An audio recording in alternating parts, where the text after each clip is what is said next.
What's up, all my folks out YouTube land? Daryl, also known as the Finisher. I'm back with the rotted deck, y'all.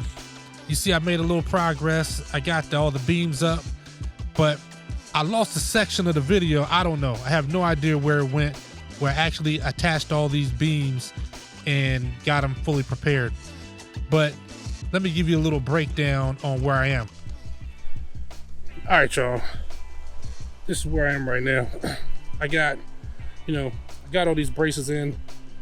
I got this side up. Now, everybody does these decks differently as far as how they build them, right? Or how they go about just the method as far as the end result should be the same. So what I do is I can't, being that this deck is going to be shaped differently because it has this corner over here. Once I get to the end, then it's going to have a 45. So I didn't want to build the frame first and then fill it in because I'm by myself. So it's much easier for me to do it this way. So I basically put in one board at a time. This back section, I squared up the outside board and then I cut those boards to fit. It was just 4 of them. I put an extra board in there because that's where you step down from the door, and I wanted to give them a little reinforcement. So, and then once I get that board perfect, then I put tape on it, like while I'm standing here. Then I put the next one up, and then if I gotta adjust it with a planer or something, I'll do that, and then I put tape over it. And I just keep doing that all the way, one piece at a time, and it doesn't take long. Now, once I get to this piece, as you see, then it's gonna be to the open end. This is a wide deck, man. This thing's like 25 feet wide. So this is a 16-foot piece, and it's just gonna go over that beam, right? But let me tell you something. These boards have to be some of the worst boards in history. I mean, it's crazy. I mean, they've been varying sizes, every one. I mean, I know everyone has a crown, but come on, man. Some of these things are so bent, and I don't have time to go back and exchange and get new boards and exchange and do this over and over and over again, right? So I'm just running with it, and I'm adjusting them as I go, but it is a little bit of a pain that they're the way they are. But, if it was all easy, man, everybody would do it, right? I'm using these heavy duty hurricane ties just because, I'm doing this thing to you should probably be able to drive a car on this joint once I finish.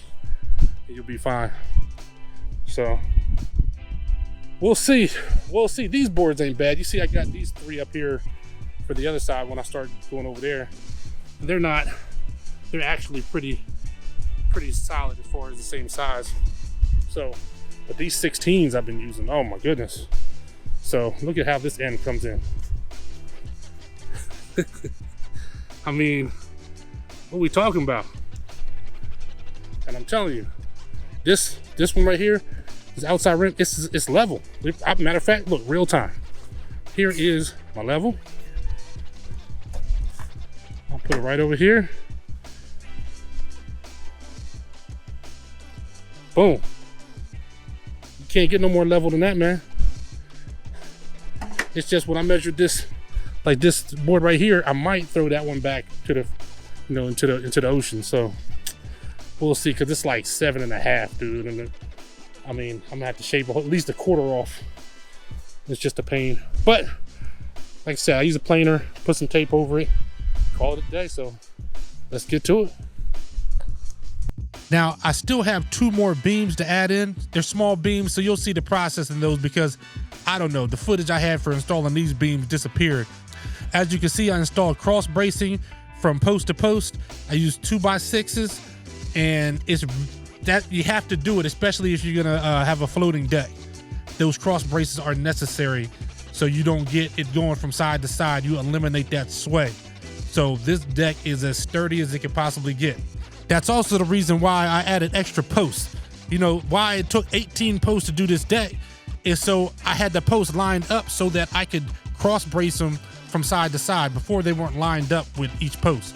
So now I got it lined up from side to side to side, and I got them all braced to each other, and it's solid. Now you see the way I do this, right? I just slide that level across from side to side, and then wherever I see a dip, I mark it, and then I plane it off. But this one, I found an issue. It's something I should have caught, man. This is a 6 foot level. I spoke too soon talking about how level this rim joist is, right? Well, there's a big dip in the front and I didn't see it. Somehow I did not see it. Oh man. But I realized I had planed off so much of that board I just did. I was like, this can't be real. So you see me looking at it, figuring out what in the world did I do? But unfortunately, there ain't no simple answer. There's no simple answer. So I can look at it. That's what I'm looking at now, finding, okay, there's a dip in the board. The only thing you can do, all the actual joists are fine, except the one I just did. I'm gonna have to get that one out of here. But that rim joist, it has to go. There's nothing else you can do with it. It has to go. So I have to pull the rim joist off and find a board that's nice and flat and get that installed. One of the reasons why I left this part in the video is because a lot of people don't show the mistakes. We all make mistakes, man. I mean, you're gonna make mistakes. It's just how it goes. It's how you respond.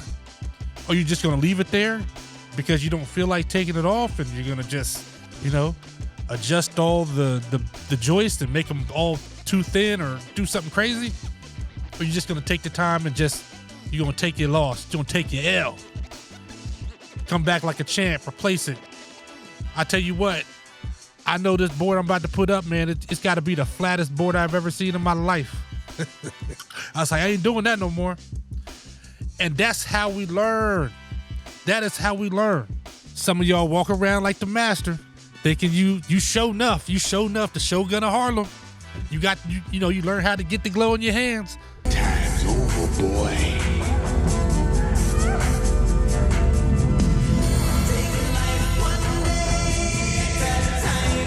And all of a sudden, Bruce Leroy get the whole body glow. All right, Leroy. Who's the one and only master? I am.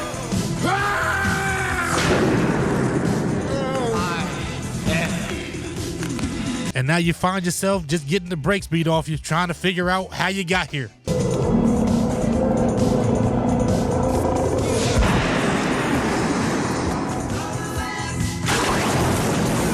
You know what I'm saying?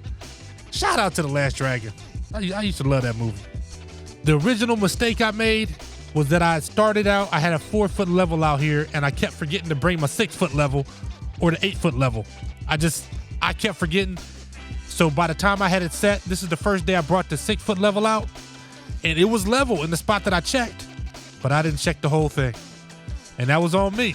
So now you see, this is my Tosh 2.0 web redemption right here, where that thing is perfect. And you also see, look, that tool down there that's holding up the end of that rim joist so I can, make sure I can get it in properly. That's the jaw stand.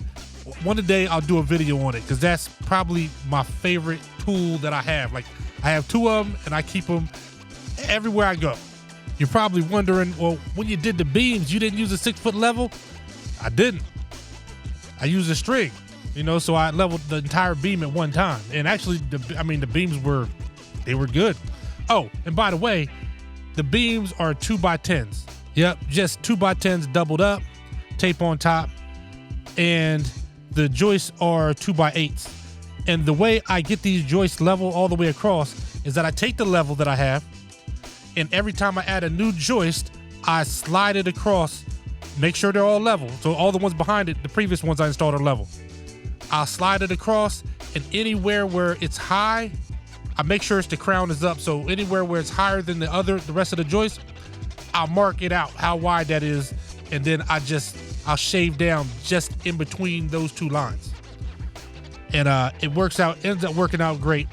And I'm gonna put tape on top of it anyway, so anybody that's, well, if you do that, then it's gonna take off the salt treated part. If you really wanna do something, then you could use this. This is that cut and seal right here.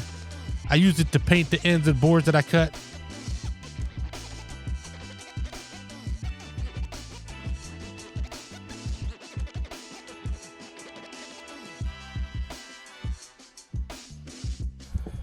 right, I just wanted to show y'all. I think I told you before, this is a floating deck. So right now, you'll notice this is not, like I moved this whole thing. And the reason why I do this is because I just don't, when I put this new rim joist in here, it just doesn't have the same strength as it had before, because it doesn't have the nails coming from up top and all sticking through it.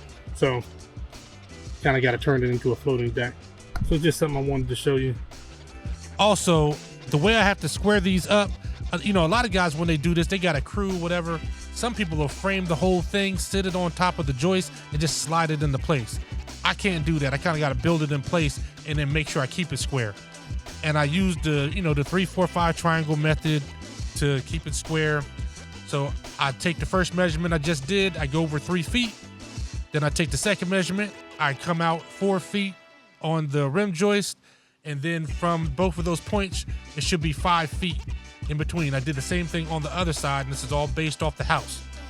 So the way this deck is built and how it has the corner in the middle, you can't really just square it all at once. So this is the best way I found to do it here. I mean, hey, if you that dude, you can use a what is it, the 1 square root of 2 triangle if you got it like that. It's just hard for me to find a square root of 2 on a measuring tape. You know what I'm saying? So, and the good thing about that method is that even when it gets the area gets bigger that I'm covering, then I just switch it and just double it. So then I'll do it's a 6, 8, 10 triangle. So I do this one now, and then as I bring the joist out, I'll do it again as a 6, 8, 10 just to make sure it's staying square. So I mark the 6, 8, 10 spots out now so I don't have to worry about it later. Squaring the deck is super critical to me because it's just, you don't want to do all this work and getting this thing super level, and then in the end the boards are crooked or something. And it just looks absurd. It might not fall apart, but it's just gonna look ridiculous. So you gotta spend as much time as you need to make sure that this thing is square. Now, right now, what I'm doing is I'm sliding that level across because I found a high spot in the second joist. So it's the one in between. So you see now, it's on that high spot, and now that level is rocking. And it's still rocking. So I slide it to exactly where it stops rocking. And I mark it. See right there? No more rocking. It's perfectly level right in that location. So that joist, I know exactly where the spot is. Let me show you from there to there. And that's it. You don't have to shave the whole thing down. You just shave right in between those 2 marks. The rest of it is level.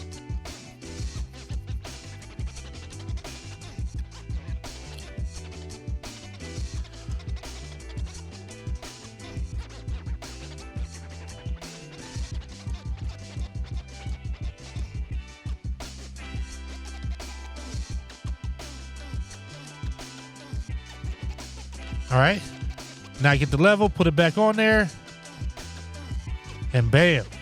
And I took about a 1/16 off each time. Slide it back, make sure it's touching everywhere. It's a beautiful thing. Now this part right here is I have 2 more posts on this end and 2 on the other side. That's my little angle beam. It's a little short beam, and it's really just to hold up. Is it 2 or 3? It might be 3 joists that don't make it all the way, because this is gonna be not quite a 45-degree angle. It's more like a 55, might be a 55-degree angle. So originally, to find out where the joist is gonna set, I would just ran a string line from the bottom of one joist to the next, because the yard slopes down, so there wouldn't be in the same spot on both posts. But it ended up being a little difficult because it just didn't line up as far as getting the string line flat across both of them. So the best way I found to do it was to just put a board on top, get a real flat board, lay it across the 2 beams, and then find out where the top of the post was gonna be. And then once I found out where the top, then I could just measure down to where the actual joist is gonna go. Now, that's just how it goes. Some things work most of the time, and then you're gonna find other ways to do things. But what you can't be is just scared or nervous about how to get the job done in the first place. Which, I just seem to run into a lot of people that one of the reasons why they don't start something, whether it's in this type of business or something else, is just because they're intimidated, they're nervous, they're scared to make a mistake. What you don't want to make is the catastrophic mistakes. The type of mistakes that it gets your license suspended or even get people injured. Or, you want to do something where you're working with something you don't really know what you're doing and you wire something wrong and spark a fire, or you don't know really how to do the plumbing and then you end up flooding the house or something like that. It's just, I get that. Now in that situation, mistakes are not your friend. Like mistakes that you can't come back from. But if you don't know just something to that extent, then you probably shouldn't mess with it anyway. But as far as even learning something, like what on this earth is impossible to learn? I ran into some things that were extremely difficult to learn, but nothing that was impossible. Nothing. I mean, this right here, this is how I drilled the holes for the bolts. I think this is a 1/2 inch. They're all 1/2 inch bolts. Matter of fact, they're all 1/2 inch. They're 7-inch long bolts. And I just drill them out. They can be a little bit stubborn. I don't have, this drill bit is, it's not the greatest, but it did a job. It drilled a whole lot of holes.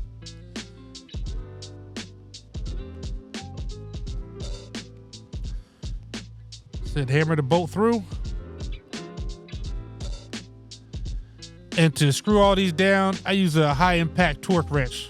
I mean, it's so much faster than using a regular wrench.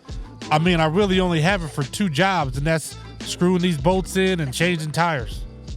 But when you need it, it definitely comes in handy. So like I was saying, there's nothing that's impossible to learn. Nothing. I don't think that, you should never feel intimidated learning something new. Well, maybe that's the wrong thing to say. Sometimes you might be intimidated. I mean, it's just how it is. Some things seem complex. Some things do take a long time to learn. But that don't mean you don't try. There's the end result. And of course, I put my little cut and seal. I think, I don't know, man. It's something I noticed that, now with having to use this cut and seal on all this cut salt treated wood, whenever I deal with a deck that's like 30 years old or something like that, 40 years old, I don't run into any of these problems. Like, those beams are always great. They're the same thing. They were pressure treated back then. I don't know what the process is now for pressure treating wood to the point where if you cut into it, that it just, now you got to seal it back up. But that's not a lot of the decks that I'm finding that are failing are newer decks that were made in the past 10 to 15 years, not like old decks. It's interesting. Now, they have a new liquid that you're supposed to be able to paint on the joists instead of using joist tape. It's just a replacement for it. And I'm telling you, if somebody knows if it's any good, like, now the next deck I work on, I'm gonna be using it anyway. So, but I would like to know if it's any good, because, man, I tell you, taping these joists is like the worst. It's just the worst. And there's just no fast way to do it, at least not for me. But not that I'm doing that yet. I'm not taping the joist yet. It's just, I'm anticipating it, even just looking at this video. And it's like, man, wish it wasn't one of those things that was necessary, but you got to do it. And now this is where the angle is going to be. I ended up using a reciprocating saw to cut those just because the angle was so sharp that it just didn't work on a miter saw, and it was good. And then, like I said, it worked out very well with the reciprocating saw.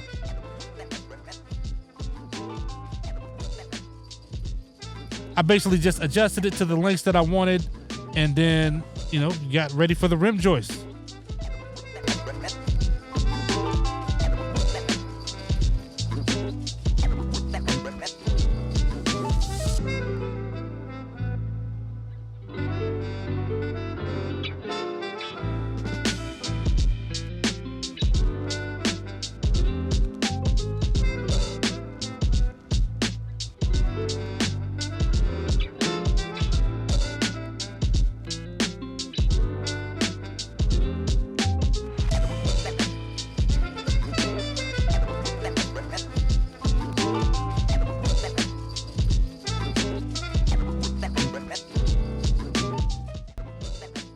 So I'm just adjusting it to see exactly where I want to cut it and how I want to cut it before I get it attached. And I know they make angle brackets. Like I said, I had angle brackets for this section, but they don't go past 45, and you know they don't work if you try to use them on this angle. Trust me, I bought some and tried to use them, and it just did not work. Now I'm cutting that angle with the reciprocating saw. Now you just got to keep looking at both sides. I drew a line on both sides, and you got to make sure you stay on that line, because the reciprocating saw will veer off a course very quickly. And you see, like I said, stay pretty straight.